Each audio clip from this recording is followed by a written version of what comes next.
Hi everybody, I'm Marty Davis, and Kate and I'd like to welcome you to our home here on Christmas Eve of 2020. In 1822, a fellow named Clement Moore wrote a poem from his family, and he called it A Visit from St. Nicholas. Well, I got this little book when I was about a year old, and it's got a little story I'd like to read to you. 'Twas the night before Christmas when all through the house not a creature was stirring, not even a mouse. The stockings were hung like the chimney with care, in hopes that St. Nicholas soon would be there.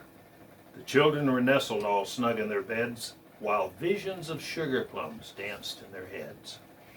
And Mama in her kerchief and I in my cap had just settled down for a long winter's nap.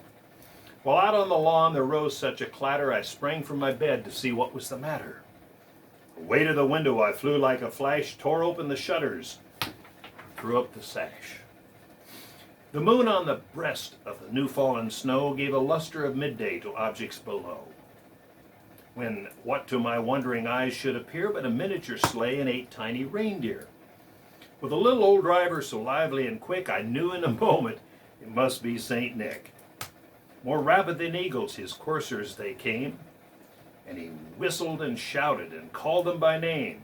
Now Dasher, now Dancer, now Prancer, now Vixen, on Comet, on Cupid, on Donder, Blitzen. To the top of the porch, to the top of the wall, now dash away, dash away, dash away all.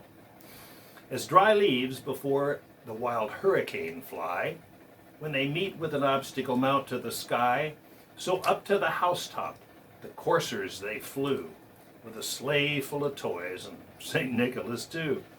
And then in a twinkle I heard on the roof the prancing and pawing of each tiny hoof. As I drew in my head and was turning around, down the chimney St. Nicholas came with a bound.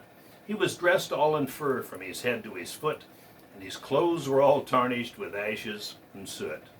A bundle of toys he flung on his back, and he looked like a peddler just opening his pack. His eyes, how they twinkled, his dimples, how merry. His cheeks were like roses, his nose like a cherry. His droll little mouth was drawn up like a bow, and the beard on his chin was as white as the snow. The stump of his pipe he held tight in his teeth, and the smoke it encircled his head like a wreath. He had a broad face and a round little belly that shook when he laughed like a bowl full of jelly. He was chubby and plump, a right jolly old elf, and I laughed when I saw him in spite of myself. A wink of his eye and a twist of his head soon gave me to know I had nothing to dread.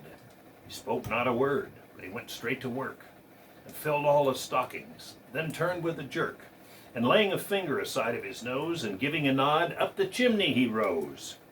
He sprang to his sleigh, to his team gave a whistle, and away they all flew like the down of a thistle. But I heard him exclaim, ere he drove out of sight, Merry Christmas to all, and to all a good night. Merry Christmas, everybody. Bye-bye.